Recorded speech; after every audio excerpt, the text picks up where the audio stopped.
Welcome to the Interactive Atlas.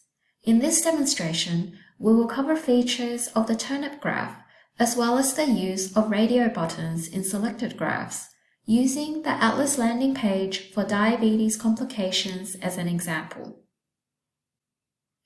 In a turnip graph, each rectangle represents an SA3. The darker the color, the higher the diabetes hospitalization rate. Together, these SA3s form a diamond shape, representing the variation in rates across Australia for a given year. A horizontal line marks out the corresponding standardized rate for Australia in that year. This graph shows Australia continues to experience large variation in hospitalization rates for diabetes complications. SA3s that recorded rates in the top 10% for all 4 years are identified with a note.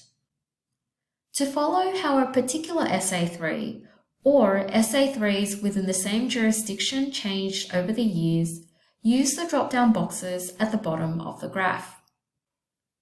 To undo the last step or start all over again, use the undo or revert button at the bottom of the graph. Some graphs have a radio button. In this example, rates by Aboriginal and Torres Strait Islander status will update based on the reporting year selected. We can see here hospitalization rates for diabetes complications in Aboriginal and Torres Strait Islander people remained noticeably higher compared to other Australians across all jurisdictions and reporting periods. And that covers some basic features of the Interactive Atlas.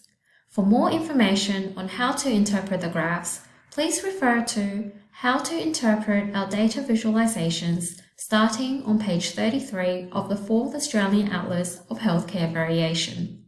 Thank you.